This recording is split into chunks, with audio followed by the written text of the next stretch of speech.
Jangan lupa untuk subscribe YouTube channel Metro TV News dan nyalakan notifikasinya.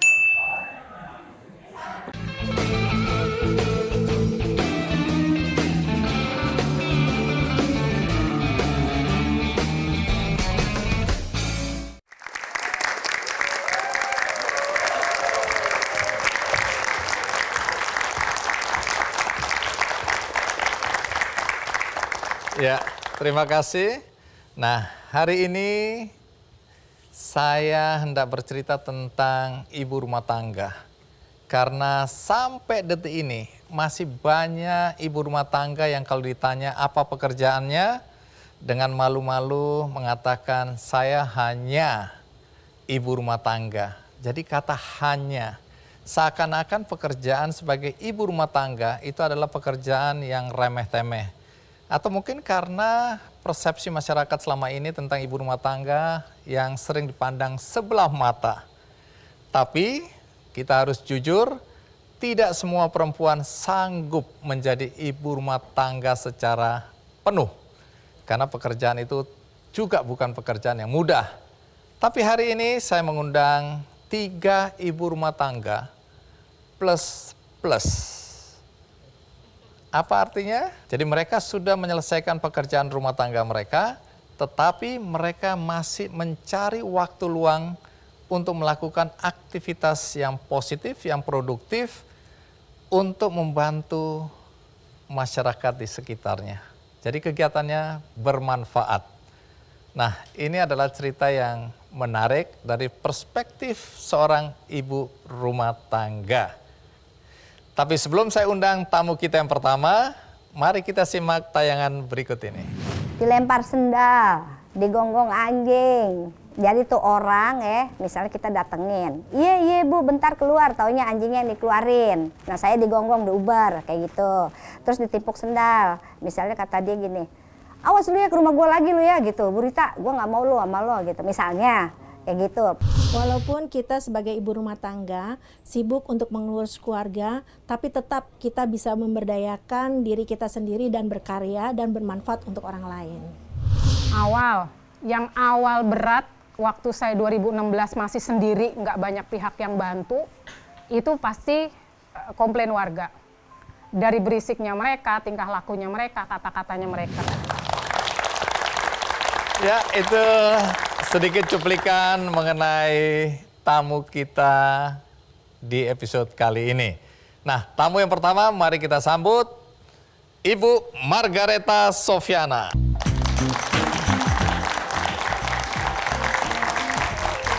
Iya, Ibu Margareta Sofiana. Apa kabar? Alhamdulillah baik. Silakan duduk.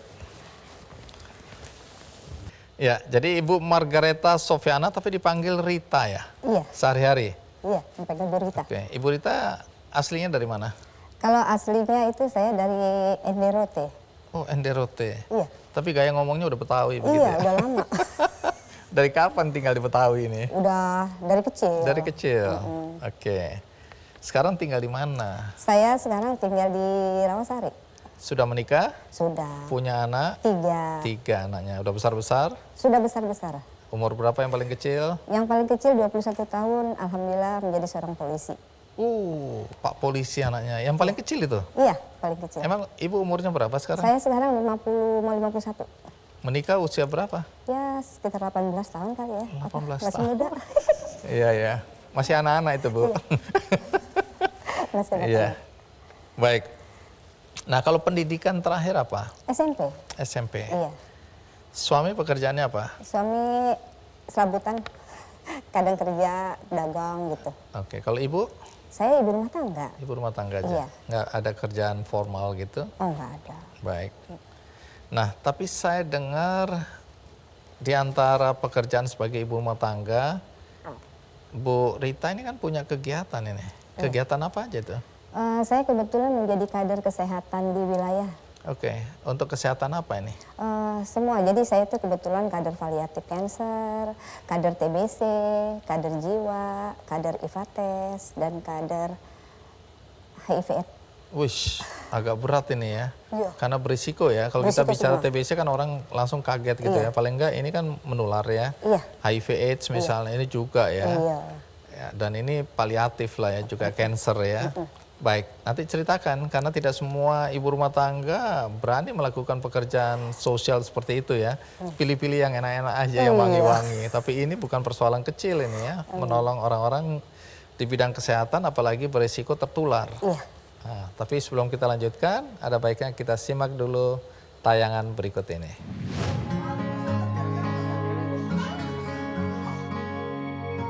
Tidak perlu kaya harta untuk membantu orang lain, tetapi dengan apa yang kita punya di dalam diri kita bisa membuat orang lain berharga.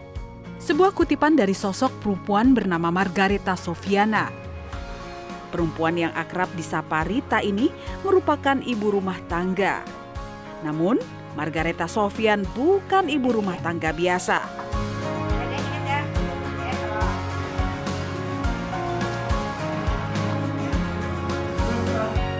Sejak tahun 2013, ia aktif sebagai kader paliatif di wilayah tempat tinggalnya, Cempaka Putih, Jakarta Pusat. Ibu 3 anak ini tergerak menjadi kader paliatif karena melihat masyarakat di sekitarnya memiliki kesadaran yang rendah akan kesehatan. Oleh karena itu, ia aktif mengunjungi pasien-pasien yang tidak lagi mendapatkan pengobatan medis atau sedang rawat jalan. Rita hadir memberikan motivasi serta edukasi kesehatan kepada mereka yang sedang sakit parah atau sedang menjalani pengobatan serius. Berita baik, keibuan, terus bisa mensupport orang-orang yang lagi sakit, yang tadinya males, akhirnya ayo dong gitu. Orang yang tadinya udah nggak semangat lagi, males berobat dan sebagainya, ayo berobat, saya temenin gitu. Dari mulai yang kecil deh, misalnya males di pengantar atau apa gitu ya, ayo saya bikinin, saya temenin gitu. Nah gitu jadinya kita senang lah, sangat terbantu. Tidak hanya dari rumah ke rumah, ia juga rela terjun ke area lokalisasi dan diskotik demi memberikan edukasi kesehatan. Kegiatannya ini tak selalu mulus. Ia kerap mengalami kekerasan verbal dan fisik. Namun hal itu tidak menyurutkan niatnya. Rita membuktikan, meskipun sebagai ibu rumah tangga, dirinya masih bisa menolong orang di sekitarnya.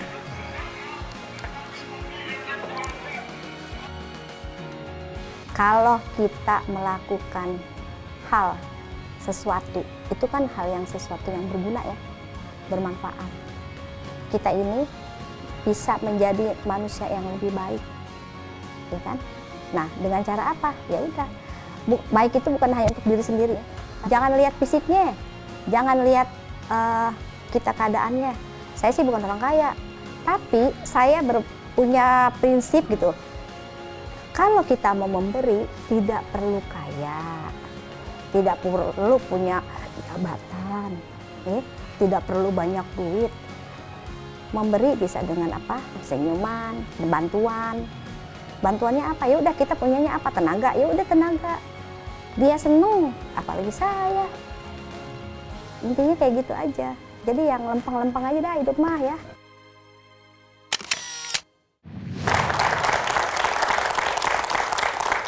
Bu Rita, saya ingin mengulang prinsip tadi itu. Kalau menolong orang tidak harus menunggu kita punya jabatan. Kalau mau menolong orang kita tidak harus menunggu sampai kita kaya. Ya.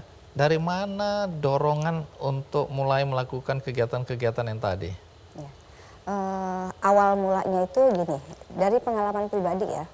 Jadi saya tuh punya adik ipar itu sakit.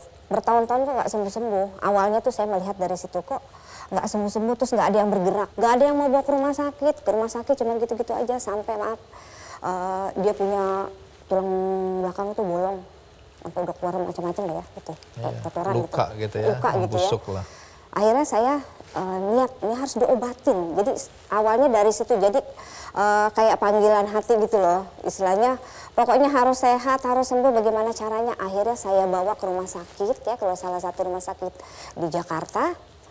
Saya obati sampai setahun, sampai sembuh, sampai sekarang sehat.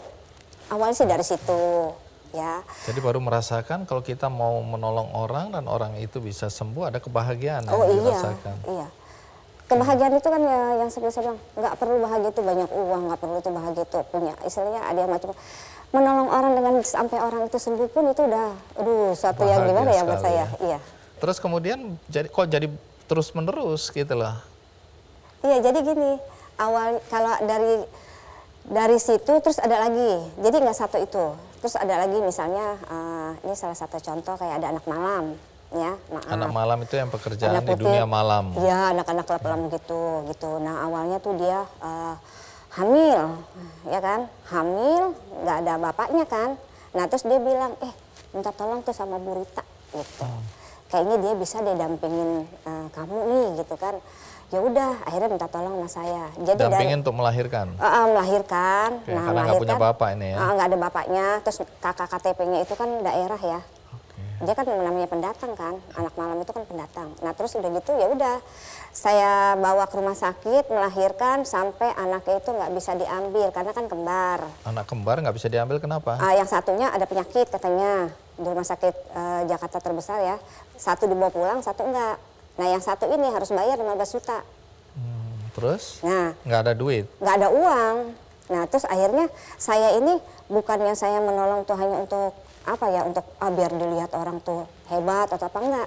Saya tuh mikir kasihan, dia kan orang merantau, walaupun katanya maaf ya dia anak malam, tapi kan dia juga manusia, harus kita tolong. Saya pikirannya gitu aja. Jadi ya udah, saya tolong gimana caranya, saya ke rumah sakit itu sama dia ngambil anaknya. Habis saya minta bantuan sama RT sama RW, nggak ada yang nolong. Maksudnya minta sumbangan gitu buat Terus bantuin. akhirnya bagaimana anak yang satu ini? Jadi saya ke rumah sakit itu. Iya. Berdua sama si ibu itu datang ke rumah sakit, bahwa di rumah sakit itu saya bilang bla bla bla, kasih tahu ini orang maaf, anak malam nggak punya uang gini gitu, itu ya orang tidak mampu. Rumah sakit bilang siapa jaminannya? Saya. Jaminannya ibu, kalau nanti misalnya ibu nggak bisa bayar, ini harus bayar Bu 15 juta. Ya udah jaminannya saya aja, ini KTP saya gituin. Terus tetap Bu nggak bisa. Saya tungguin itu dari jam 8 atau jam 7 ya pagi, saya sampai jam 10 malam itu anak baru dilepasin, baru dikasihin ke kita. Akhirnya berhasil? Berhasil. Artinya tetap punya utang?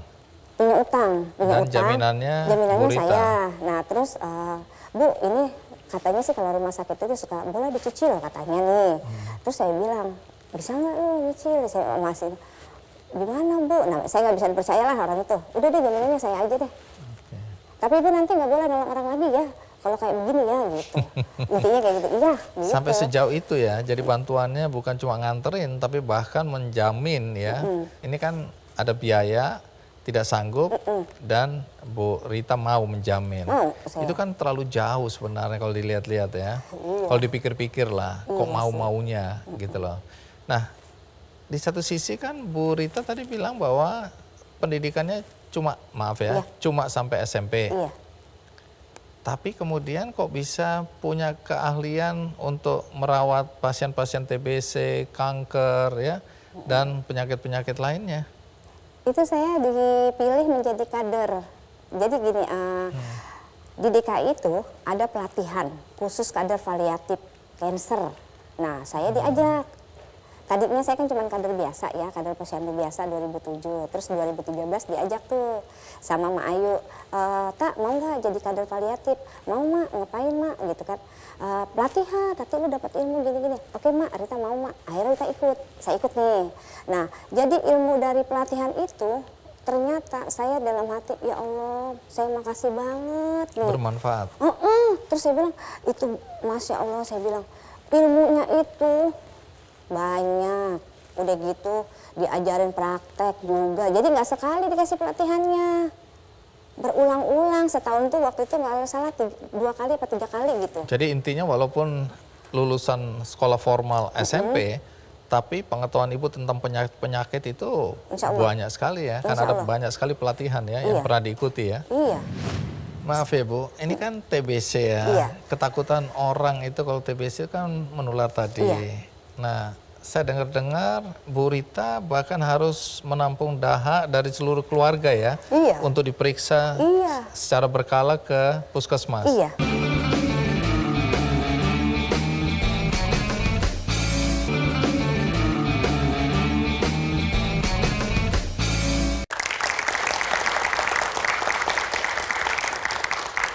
Bu Rita, boleh tahu nggak kejadian lempar sendal itu, dilempar sendal itu kenapa? Jadi gini, ada pasien, saya itu kan dapat laporan ya dari kader juga, dia tuh ada warga yang sakit kanker payudara. Nah, kanker payudaranya itu udah membengkak. Nah, coba deh Bu Rita ajak dia berobat. Nah, saya datang ke rumahnya, terus saya panggilnya Empok ya, Pok berobat aja yuk sama saya bilang gitu. Ntar saya dampingin deh. Terus apaan sih? Pokoknya dia marah-marah lah dengan bahasa-bahasanya dia. Iya. Sekali. Terus saya datang lagi, saya kan orangnya nggak gampang ditolak, saya kagak mau ditolak.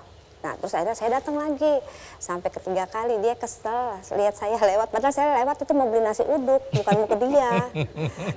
Dikira mau ngajak lagi. Iya, dia duduk di pos RW tuh, saya tahu-tahu ditimpuk sama dia dari belakang. Kata dia, awas lu ya kalau datang ke rumah gue lagi gitu. Maaf ya, saya ngomongnya Iya, gitu. iya, iya. Terus saya bilang, ih apaan orang mau beli nasi uduk, saya jalan aja udah jalan. Tapi kenapa dia nggak mau diobatin ya? Ketakutannya apa ya? Satu, nggak ada biaya. Oh, biaya ini ya. Maaf, pasien-pasien yang saya tangani ini bukan pasien-pasien yang orang, maaf ya, banyak uang gitu, enggak. Semuanya orang duafa yang saya Oke. tangani ini. Jadi dia menolak itu mungkin takut ya? Iya, Ada biaya, takut pengobatannya. Iya. Akhirnya mau atau tidak? Akhirnya endingnya sih dia mau, sampai meninggalnya pun di saya, Oh, dalam perawatan. dalam perawatan saya. Oke. Akhir Luar sampai biasa. Jadi pantang menyerah ini ya, walaupun Iya. ditimpuk sendal ya. Harus- Ada yang lepas anjingnya tadi.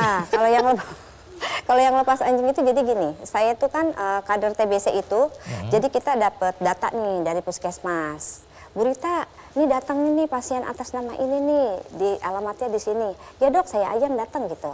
Saya kan mitranya puskesmas kan ya, Oh, oke. puskesmas kecamatan Cepaka Oh, jadi ini Putih. ada koordinasi sama dokter-dokter di klinik itu ya, puskesmas ya. Di puskesmas kecamatan Cepaka Tolong Putih. dilihat, tolong namanya kader ya. Iya. Oke, terus? Terus akhirnya saya datang nih, terus saya tanya, misi Pak, Pak saya mau cari atas nama si ini gitu ya.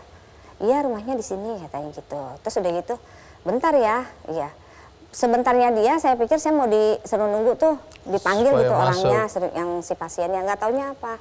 Itu gogok ya dikeluarin di depan pintu, emang sih nggak dilepas. Cuman kan dia ngomong, saya kaget.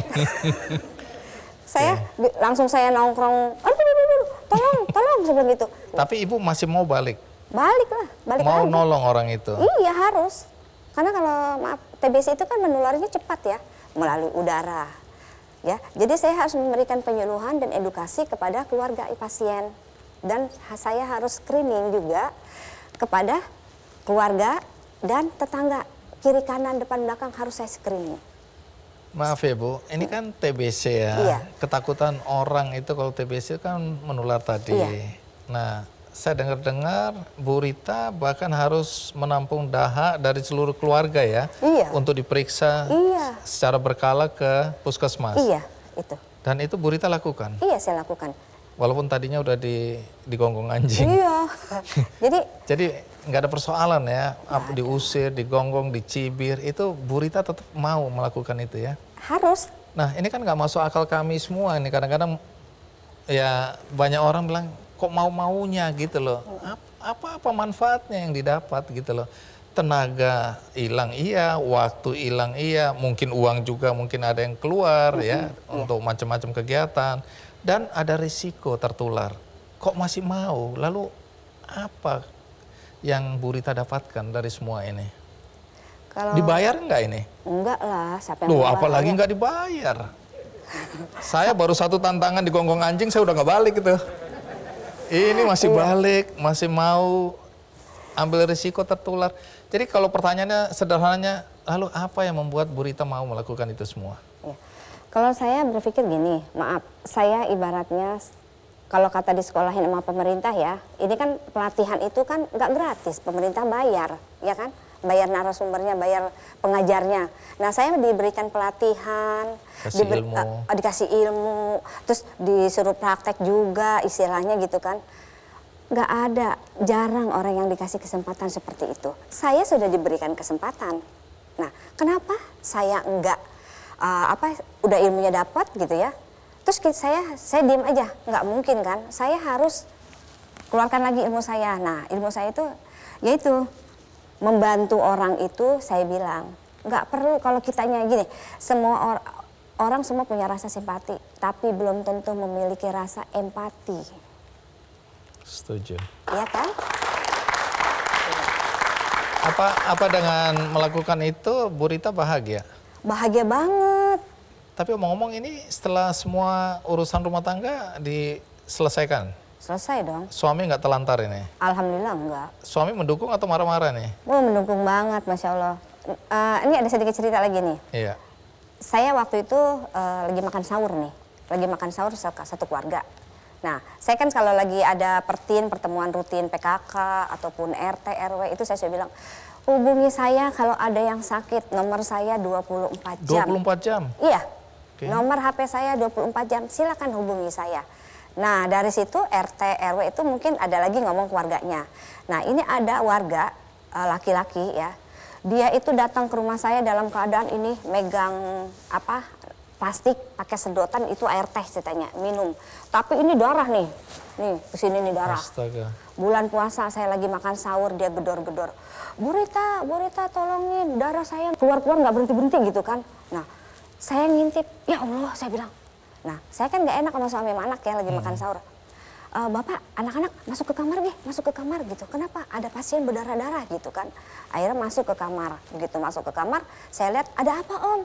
Tolongin saya, ini saya muntah darah nggak keluar, nggak berhenti-berhenti gitu. Saya lihat ini darah nih.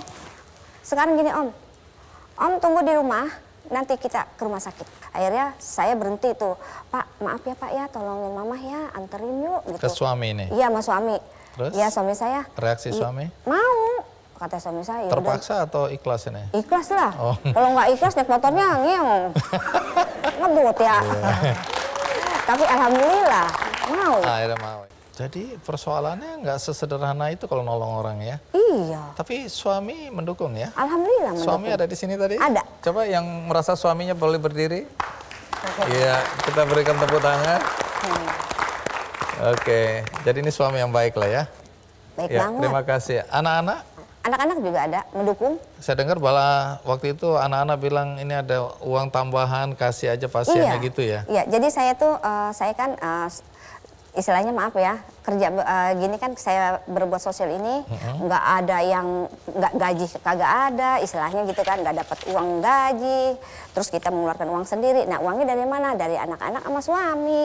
Oke, jadi bukan mendukung secara moral aja, tapi bahkan secara materi ya? Iya. Untuk kegiatan-kegiatan sosial ini ya? Wah luar biasa. Tapi kenapa masih ada orang yang mencibir gitu ya? Orang yang nggak percaya bahwa ini memang tulus, ikhlas gitu ya. Iya. Nah, bagaimana sikap Bu Rita kalau menghadapi orang-orang yang bilang, Allah sok aja, Allah. Itu biasanya kan gitu ya. Iya, iya. Saya mengalaminya juga. Tapi kalau Bu Rita sikapnya bagaimana? Saya tipe orang yang masa bodoh ya. Jadi gini, sewaktu saya dicibir, misalnya saya ini, emang siapa sih si Rita gitu kan, suka gitu ya. Yang nyibir itu laki-laki lagi. Emang siapa si Rita? Udah nggak kerja ya. Iya. Katanya, laki-laki itu nggak ada yang benar gitu ya. Iya, kecuali saya. Iya. Emang siapa tuh si Rita? Masa warga minta tolong sama dia mulu gitu kan. Terus ada yang celetuk, ya iyalah kalau si Rita mah biar kata nolong orang juga, biar kata orang susah juga dia mau nolongin gitu. Terus ada aja sok pencitraan lah, sok ini. Terus saya nggak ngerti pencitraan itu apaan ya, saya bilang.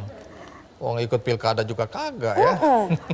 Kata saya pencitraan, sok sial gitu, sok sial gitu. Baik, bagi ibu-ibu rumah tangga yang belum berbuat baik atau belum melakukan kegiatan-kegiatan sosial, ada pesan? Ya, kalau saya bilang untuk sedikit pesan buat ibu-ibu di rumah ya, jangan merasa menjadi ibu rumah tangga aja gitu, ngurus anak, ngurus suami, memang itu kewajiban ya. Tapi paling tidak yuk tonjolkan diri kita itu bahwa kita bukan ibu rumah tangga yang biasa. Bagaimana caranya ya, kita berbaur di lingkungan, berbuat sesuatu yang baik, melakukan sesuatu yang baik. Terus nggak dilihat orang, nggak apa-apa. Yang penting berbuat baik aja dulu. Rezeki semua itu sudah Allah atur. Amin. Amin. Seperti Terima itu. kasih. Iya. Jelantah yang bau itu bisa Betul. jadi pewangi. Iya, dibuat jadi pewangi. Itu untuk mengganti kamper. Biasa kita gunakan untuk di gantungan baju atau di lemari.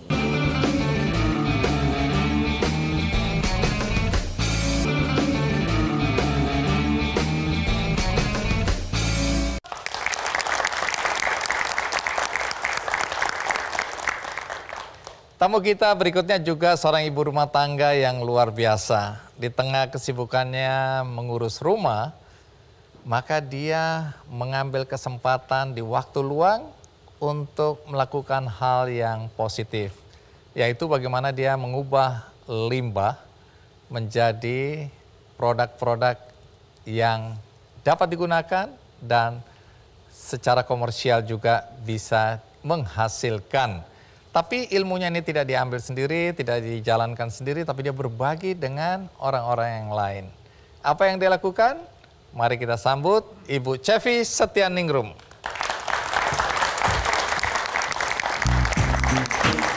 Iya, Bu Cevi, Ya, apa kabar? kabar baik. Iya, terima kasih sudah hadir, silakan.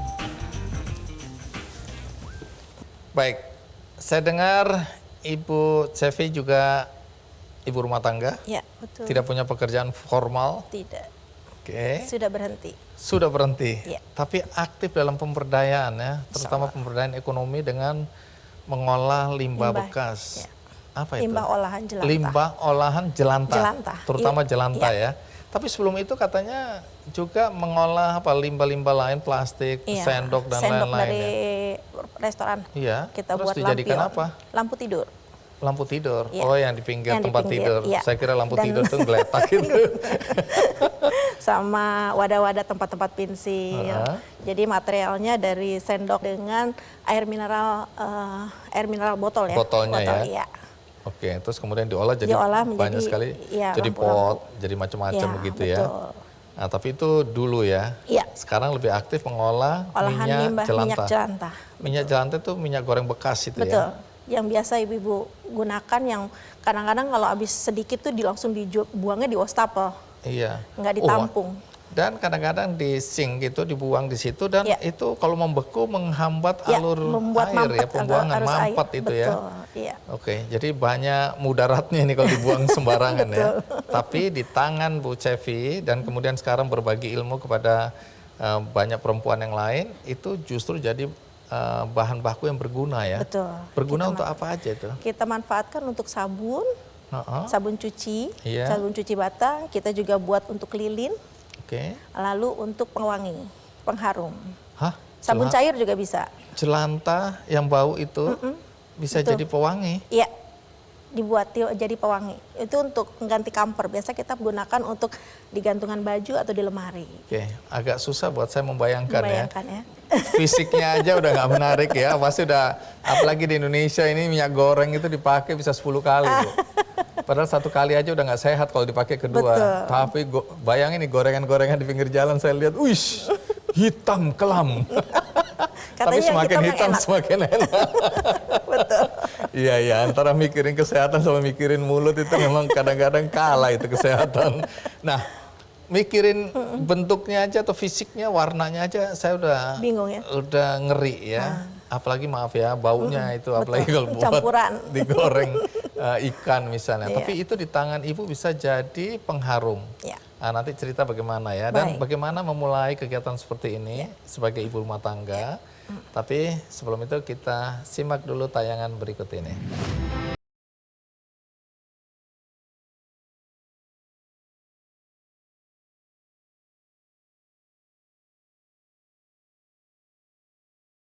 Menjadi ibu rumah tangga tidak berarti berhenti untuk produktif. Setidaknya itulah yang diterapkan Cevi Mawarti, seorang ibu rumah tangga sekaligus pemilik usaha kerajinan Arneta Craft. Di tengah rutinitasnya mengurus rumah dan keluarga, Cevi menyempatkan dirinya untuk belajar membuat beberapa kerajinan lewat video-video di YouTube. Dari situlah ia mulai merintis usaha Arneta Craft yang saat ini menjual produk olahan minyak jelantah berupa sabun cuci dan lilin. Ibu berusia 47 tahun ini tidak hanya mengambil keuntungan pribadi dari produk yang dijualnya, namun ia juga melakukan edukasi pemanfaatan limbah minyak jelantah kepada masyarakat di sekitar rumahnya di Klender, Jakarta Timur, sambil mempraktikkan cara pengolahannya hingga menjadi sabun cuci.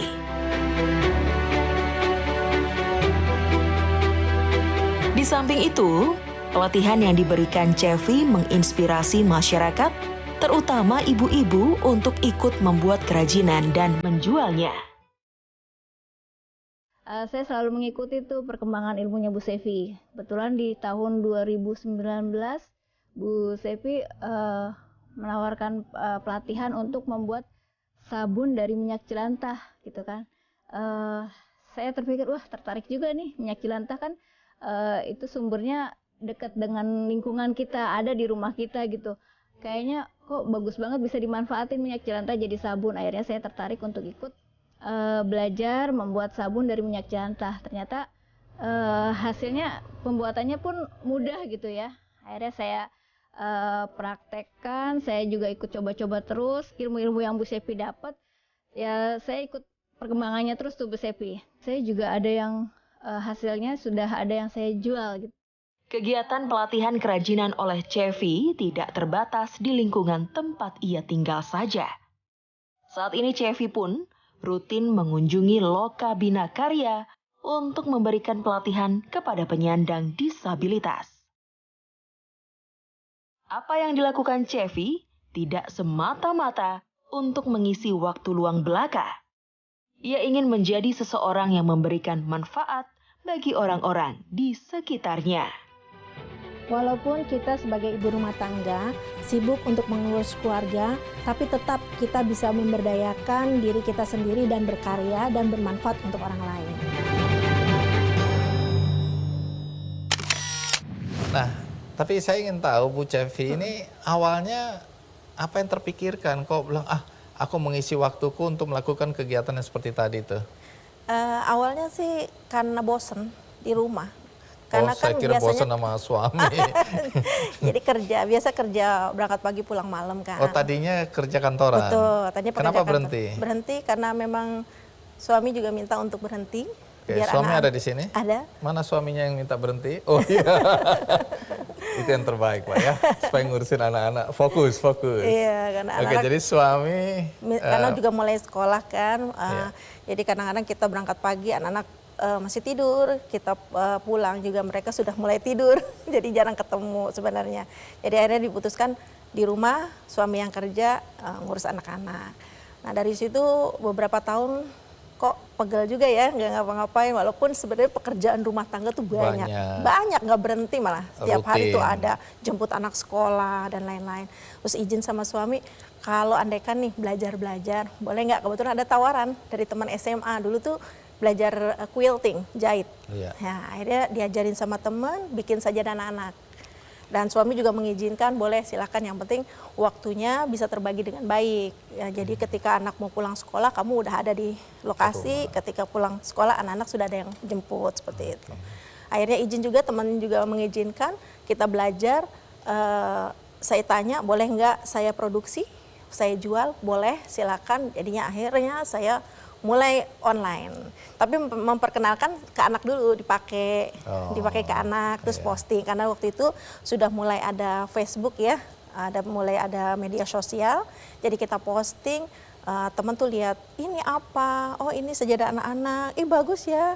Jadi mulai itu ada permintaan seperti itu. Jadi kita mulai dari kebosanan di rumah. Sebenarnya bukan bosan karena memang pasti ada waktu yang luang. Rutinitas. Kadang-kadang kita ingin sesuatu yang baru ya, betul, yang kita lakukan dan terpikirkan untuk melakukan dan diizinkan. Awalnya menjahit ya. Betul, menjahit pamit awalnya. sama suami dulu. Betul. Dan diizinkan. Diizinkan. Jadi sebenarnya suami-suami ini baik-baik ya. Kok. Iya.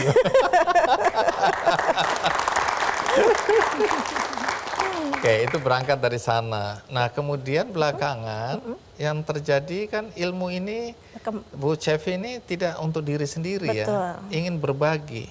Apa yang ada dalam pikiran itu kok ingin berbagi dengan orang lain? Pikiran gini, kok gini aja ya, pengen nambah lagi nih.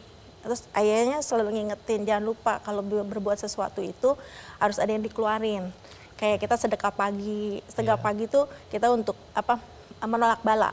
Kalau suami bilang gitu, jadi berapapun subuh sisihin, berapapun yang kita punya, atau ketemu orang di jalan sisihin, itu sedekah. Tapi kalau kita lagi nggak ada, kamu kan punya keterampilan, kamu punya kemampuan, coba sedekahkan. Namanya sedekah ilmu.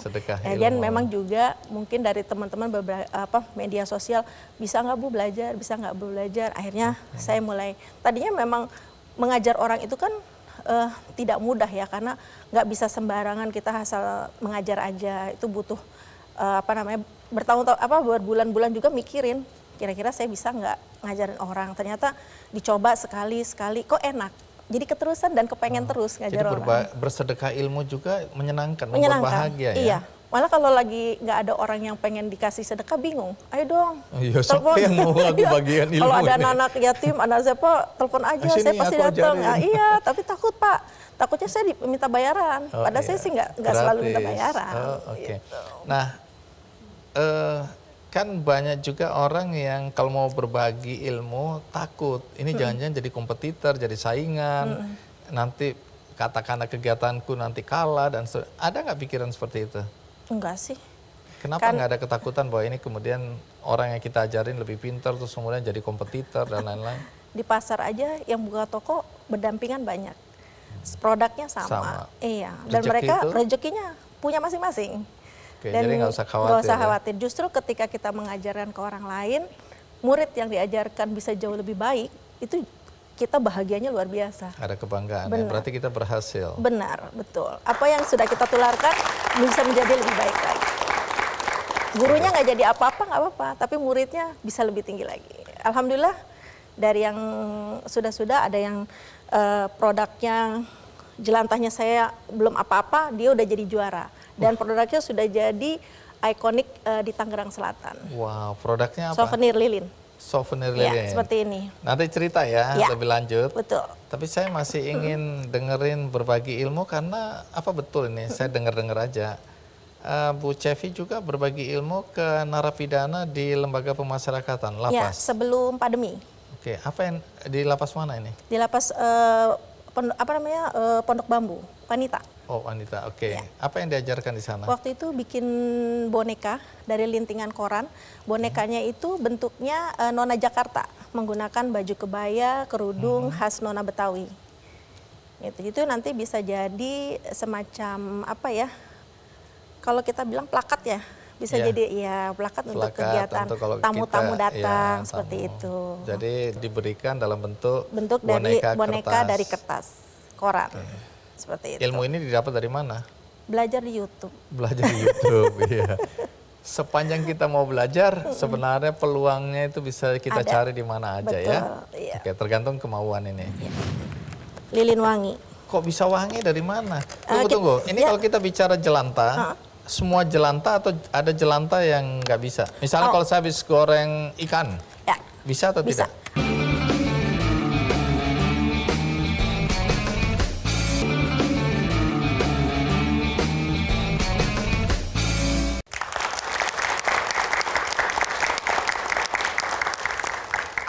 Sekarang saya mau tanya soal limbah jelantah. Boleh. Atau minyak goreng bekas. Ya. Nah, awalnya dari mana muncul gagasan untuk mengolah limbah bekas ini menjadi produk-produk yang tadi disebutkan Ayah, ada sabun, ada lilin bakar, pewangi, ini yang saya nggak percaya. ada sabun cair sih sebenarnya. Sabun cair juga sabun ya? cair juga. Oke, jadi idenya dulu nih, kok kepikiran begitu loh? Idenya tuh karena sering suka buka-buka YouTube biasa, jadi searching. Kadang kalau kita habis ngajar satu nih, pasti kan orang nanya lagi dong, Bu, besok belajar apa? Apalagi? Ya, Oke. sebentar ya, nanti saya pikirkan. Jadi saya cari, ternyata kok pas lihat-lihat ada tuh nongol jelantah gitu kan. Saya coba cari, oh ternyata nih buat sabun. Gimana sih nih buat sabun, caranya gimana? Terus membersihkan minyaknya seperti apa? Awalnya seperti itu. Awalnya saya masih ngikutin YouTube. Oke. Pandi. Dipraktekkan nggak ya? Dipraktekkan. Oh, uji coba dulu dong. Ya, dicoba dulu. Terus? Tapi sesuai YouTube masih belum pas nih, karena masih bau kan. Oke. Saya searching lagi, cari. Ada di satu universitas mahasiswa, dia menggunakan ampas tebu. Ampas tebu. Ya, ampas tebu. Untuk menyuling minyaknya agar tidak bau dan dia bisa sedikit menjernihkan, sedikit membersihkan lah. Jadi yang tadinya hitam bisa berubah jadi coklat.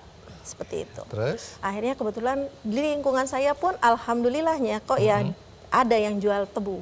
Jadi saya minta ampas tebunya sambil beli tebunya, tapi ampasnya saya minta. Dia tanya buat apa, biasanya buat pakan bebek kan. Saya bilang enggak, saya minta boleh enggak rutin seminggu sekali aja. Saya bilang gitu, boleh Bu, ambil aja. Akhirnya saya coba pakai ampas tebu. Itu bisa membersihkan si minyak jelantah tadi. Lalu tapi saya nggak puas juga Pak, karena kan masih belum bersih tuh. Searching lagi, saya buka CPU. Minyak sawit masih belum jadi ya. Itu cara bersihinnya gimana ya kan? Dia tuh hitam pekat Pak, ya kan? Itu cara bersihinnya pakai apa? Oh ternyata saya dapet tuh tulisan literasinya, bleaching earth. Saya beli, saya praktekin. Ternyata hasilnya seperti ini. Jauh lebih bersih. Yang ini. Jadi ini limbah jelantah yang pekat, yang hitam. Biasanya yang hitam ini sebelum penjernihan. Diproses dengan bleaching earth jadinya seperti ini. Oh, jadi jernih. Terus ini kemudian diapakan? Ini baru nanti kita olah menjadi berbagai jenis keterampilan. Jadi sabun. Bukan untuk dipakai ulang kan? Bukan. Bleaching earth ini kan juga sebenarnya limbah. Sebenarnya tanah lempung. Lempung, iya. Ya, tanah lempung. Nah, ini kan kalau kita menggunakan tadi ampas tebu juga ada limbahnya. Iya. Menggunakan bleaching earth juga ada limbahnya. Ada limbahnya. Nah, ini akhirnya kalau ampas tebu limbahnya bisa kita bikin komposter. Komposter itu apa? Pupuk. Okay, jadi kita diamkan, dijadikan kompos.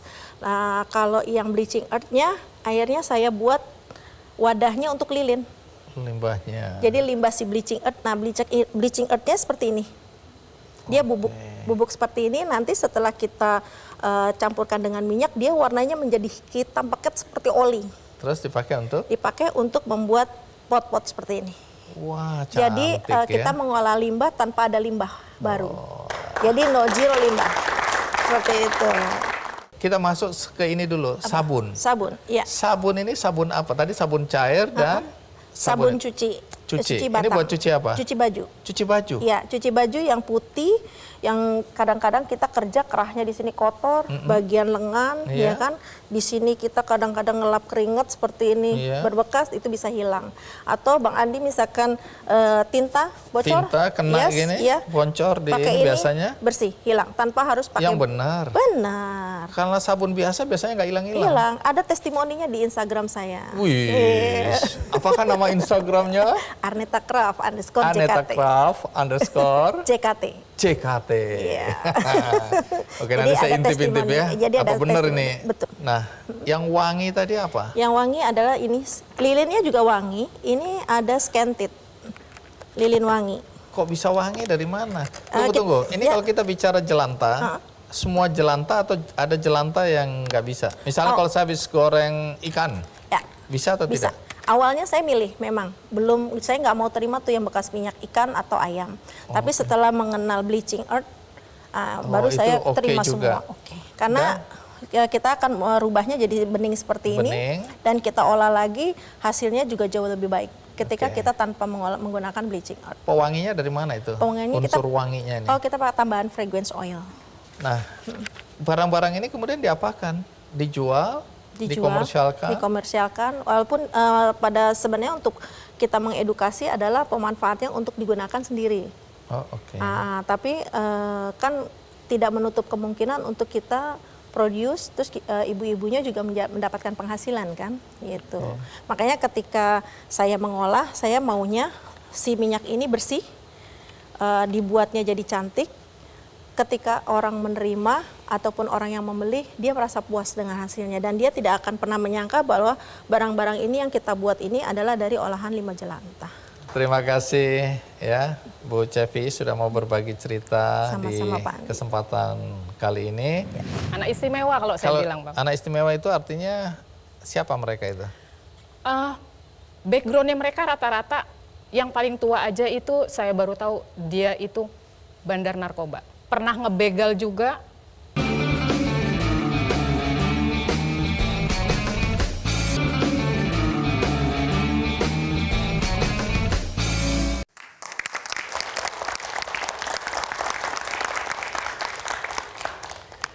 Perawakannya kecil, tapi teman-temannya anak-anak yang terbilang serem-serem.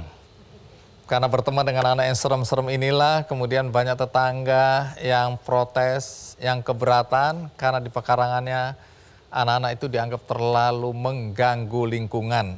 Tapi apa yang terjadi dan mengapa anak-anak itu ada di pekarangan rumahnya? Mari kita sambut langsung Tri Purwanti.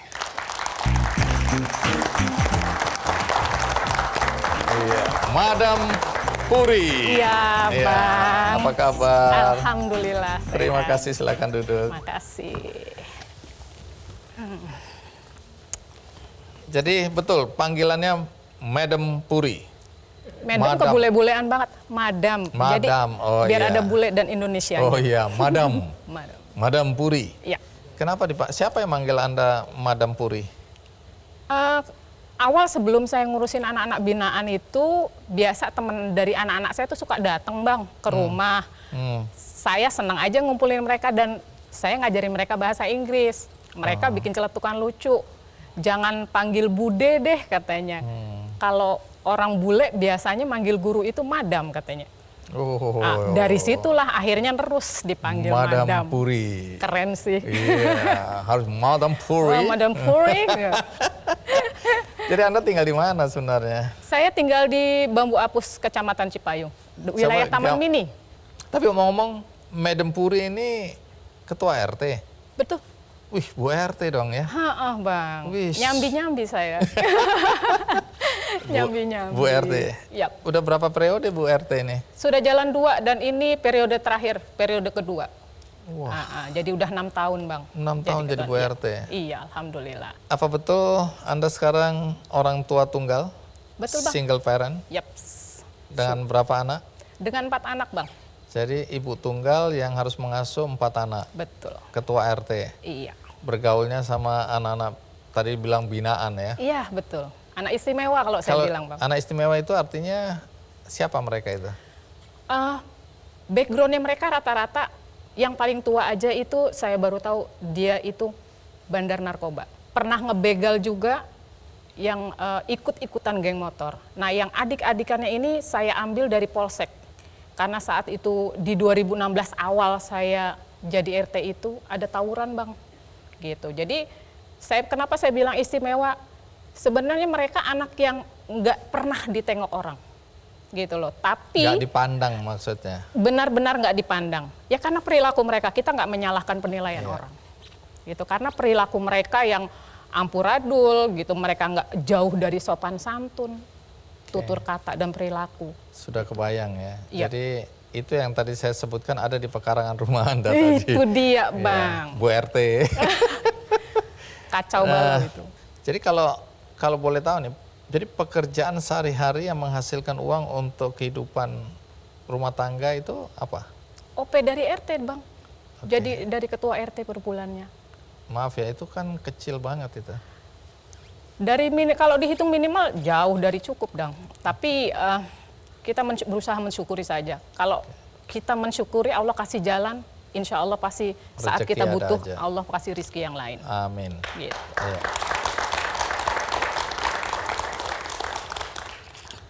setelah ini ceritakan bagaimana sampai Anda bisa membina lah atau bergaul atau berteman dengan anak-anak yang seperti tadi Anda ceritakan ya, anak-anak nakal, yang mungkin anak-anak yang merasa terbuang ya, hidupnya di jalanan, tapi Anda menjadi dekat dengan mereka ya, memperhatikan mereka dan mengubah mereka. Nanti ceritakan. Siap, Bang. Tapi sekarang kita simak dulu tayangan berikut ini. Kenakalan remaja selalu menjadi momok buruk di masyarakat. Masalah inilah yang menarik perhatian bagi sosok ibu rumah tangga Parubaya, Tri Purwanti atau biasa dipanggil Madam Puri. Ibu 4 anak ini membina para remaja di sekitar rumahnya di Cipayung, Jakarta Timur. Berawal dari keprihatinannya terhadap para remaja di lingkungan rumahnya, mereka seringkali terlibat tawuran, narkoba, mabuk-mabukan, bahkan seks bebas.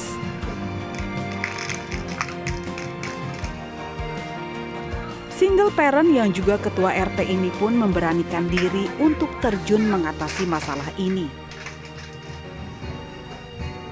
Di samping rumahnya terdapat sebuah pendopo untuk menjadi tempat nongkrongnya para remaja.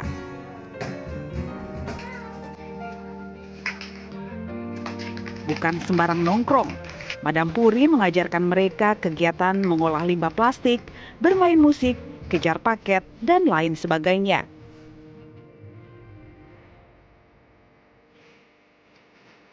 Secara gambaran, sebelum Bu Puri saya minta tolong untuk membina mereka, ini anak-anak semacam tidak terarah, artinya nongkrong bebas di mana-mana dan melakukan hal-hal yang menurut saya belum waktunya, seperti minum, hal-hal yang negatif lah ya. Nah, alhamdulillah dengan kesediaan Bu Puri, anak-anak itu mau diarahkan agar mereka ini mengerti dan terarah hal yang positif dalam masa depan mereka.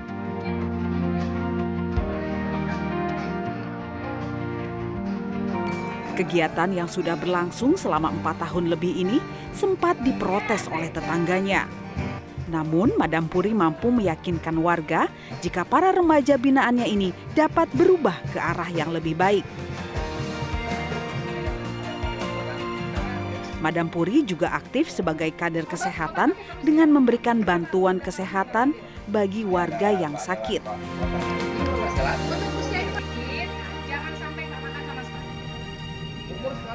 Harapannya karena anak semua laki-laki, sekarang sudah banyak pihak yang lihat. Saya pengen mereka jadi anak muda yang mandiri, bisa jadi anak yang sukses, bukan dalam artian sukses banyak materi, mereka sukses dalam hidup mereka. Mereka bisa mandiri, bisa buktiin ke keluarga dan orang lain kalau mereka bisa jadi manusia yang berguna, bermanfaat buat baik keluarga maupun wilayah sekitar. Madam Puri, ini bagaimana ceritanya Anda kok bisa terlibat untuk membina, untuk bergaul, untuk beraktivitas dengan anak-anak nakal ini? Awalnya itu dia, Bang. Di 2016, 2 bulan setelah saya terpilih jadi ketua RT itu yang saya nggak tahu apa-apa. Malam Idul Adha tuh ada tawuran, Bang. Jauh dari wilayah saya di daerah Lubang Buaya. Nah, itu terjadi jam 12:30 pagi. Saya dipanggil oleh Bu Camat saat itu, Bu Hajah Iin. Semua sih sebenarnya ketua RT gitu loh, suruh lihat ini ada nggak anaknya. Saya lihat ternyata dari sekitar 20-an anak itu sebagian besar anak di wilayah saya walaupun bukan di RT saya. Kemudian kami suruh lihat-lihat, kami data. Ya akhirnya sudah data, malam itu mereka dikandangin lah gitu di situ kan untuk ada efek jerahnya. Besok pagi datang, ternyata kawan-kawan saya yang RT mereka nggak mau ngurusin. Gitu loh, karena sebenarnya kami harus tanggung jawab untuk biar gimana caranya anak itu keluar. Malah ada salah satu kawan RT saya bilang, ngapain Pur nolongin anak-anak itu, bagus juga kita ngurusin daging kurban. Saya ngelihat mereka dengan muka melas dan mereka kenal saya. Akhirnya saat itu Kapolsek bilang, Ibu mau nggak bertanggung jawab? Sebelum saya jawab, saya tanya dulu anak itu satu-satu. Saya deketin sampai yang dari SD, SMP, SMA Bang, yang paling besar. Saya tanya, kamu mau Tunggu dulu, keluar? dari SD? Yang saat itu jadi anak binaan saya, anak SD kelas 5 Bang, paling kecil. Ini ada yang ikut tawuran atau ikut melakukan tindakan Tawuran kenakalan? Bang, tawuran dengan membawa sajam, 5 SD, gitu loh.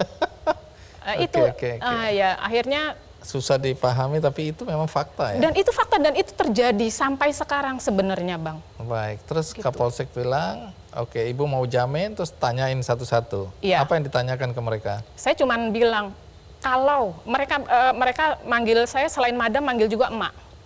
Kalau emak ngeluarin kalian mau nggak berubah? Janji deh nggak usah tawuran. Insya Allah mak. Gitu dah lah. Nggak janji kan bang? Gitu loh. Ya setengah janji lah. Nah setengah janji. Cuman saya nggak tegang lihat mukanya bang. Muka melas. Orang tua juga ngepus malam itu. Bu tolong bantu kami keluarin anak-anak. Saya nggak ada pikiran lain karena saya dikasih waktu hari itu juga mau ditandatangani pasang badan atau anak itu masuk kurungan. Gitu loh, apalagi yang bawa sajam bang. Gitu. Ya udah oke, akhirnya saya bilang saya siap, saya pasang badan, saya pulang bawa stempel bang. Saya bawa stempel, bikin perjanjian, mau tanggung jawab atas perbuatan mereka. Cuman ada satu yang nggak bisa lepas bang, karena saat ditangkap itu dia bawa sajam, celurit dan samurai. Itu yang sulit gitu loh. Akhirnya tertinggal satu, yang lain hari itu keluar. Bisa bebas. Bisa bebas. Nah dari situ mulai ada panggilan ya. Sebenarnya sih sudah ada panggilan bang, karena dari jeda mereka tertangkap sampai 2 bulan ke depan, itu saya sampai bosen diteleponin ketua RW saya bang. Setiap minggu bisa sehari 2 kali, pasti difoto, Pur nih anak lo bukan? Gitu. Sebentar lagi kita difoto, Pur ini geng-gengnya lo bukan?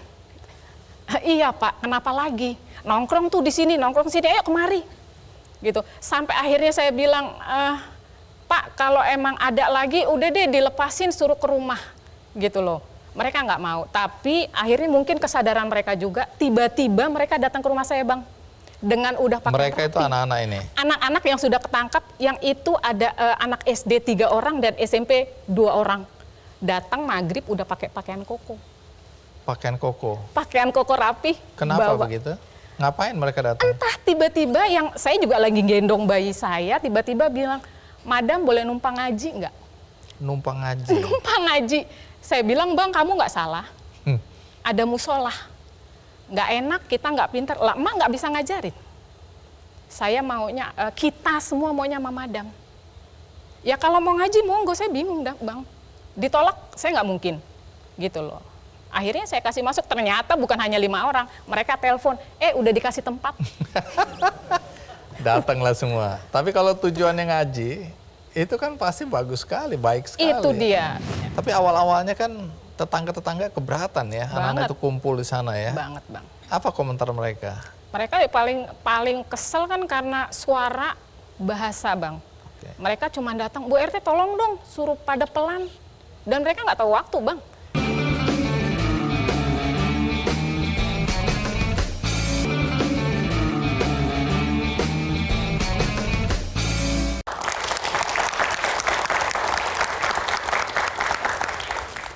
Nah, Madam Puri. Ya. Tapi awal-awalnya kan tetangga-tetangga keberatan ya, anak-anak itu kumpul di sana ya. Banget, Bang. Apa komentar mereka? Mereka paling kesel kan karena suara bahasa, Bang. Mereka cuma datang, Bu RT tolong dong, suruh pada pelan. Dan mereka nggak tahu waktu, Bang. Gitu, mengumpul ya seenak-enaknya aja. Gitu loh. Paling saya cuma nasehatin, itu saya bisa 24 jam. Bang, kecilin suaranya. Bang, ini gitu. Tapi kalau warga lama-lama bosen, datang 1-2 orang, mereka komplain. Akhirnya saya bilang, ya maaf, anak-anak saya salah. Mereka sedang dalam proses belajar. Saya minta waktu, saat itu saya minta waktu cuma 2 bulan, Bang. Ibu, Bapak saya minta waktu 2 bulan. Kasih saya kesempatan buat ngajarin anak-anak ini. Gitu loh, biar nggak ganggu, insya Allah nanti, insya Allah saya nggak janji banyak, mereka malah bisa bantu Ibu Bapak.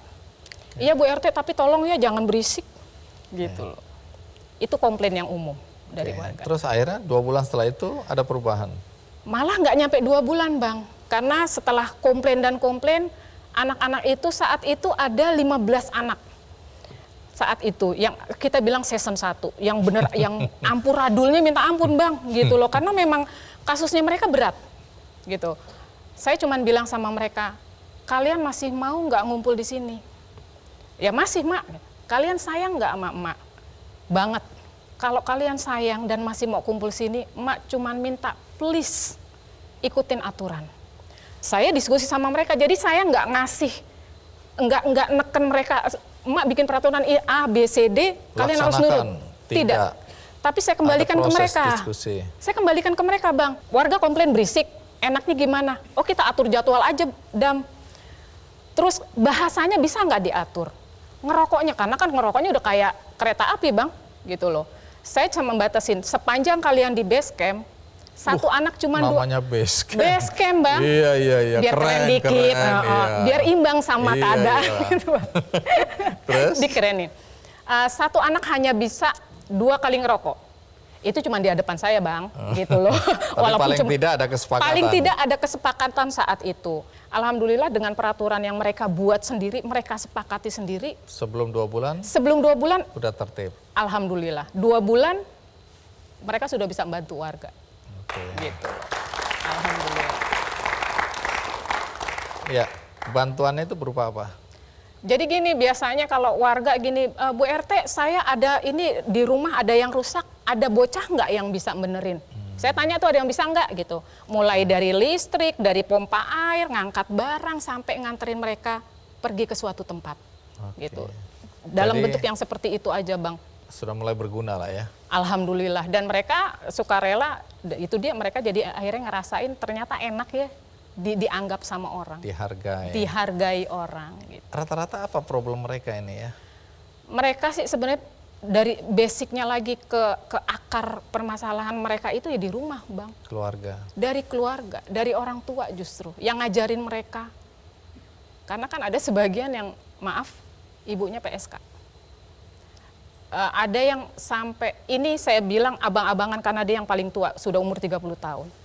Mereka sampai dia datang ke saya janji, Dam, saya janji saya nggak mau ngobat lagi, saya nggak mau minum lagi, nggak ngebegal lagi, demi Madam.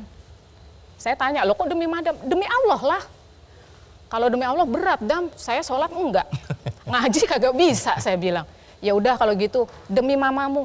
Gimana saya janjiin demi mama? Mama saya aja masih minum, ngerokok masih kuat. Ya sudah, kalau memang demi saya berarti abang sayang sama saya, bantu. Jadi yang semua itu datang dari hati mereka, Bang. Saya nggak menuntut, nggak apa, itu mereka berproses. Kegiatan seperti itu kan butuh ongkos ya, dari mana itu duitnya? Hampir 2 tahun saya pribadi, Bang. Itu dia mungkin yang saya bilang, Allah udah atur rezeki dari saya. Baik, terima kasih. Madam Puri. Sama-sama, Bang. Itu tadi para ibu rumah tangga plus-plus yang luar biasa. Kita udah dengarkan ceritanya.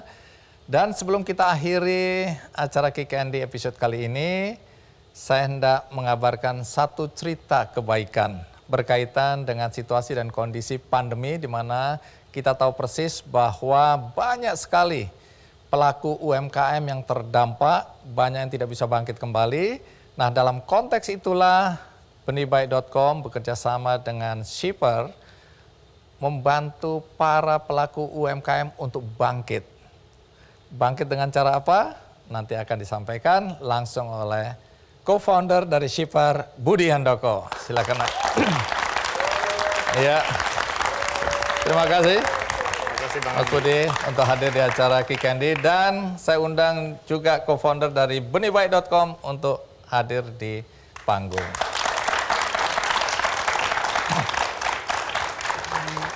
Ya, senang hari ini kita akan mengabarkan satu perbuatan baik ya, kolaborasi kebaikan untuk membantu saudara-saudara kita para pelaku UMKM yang terdampak oleh pandemi.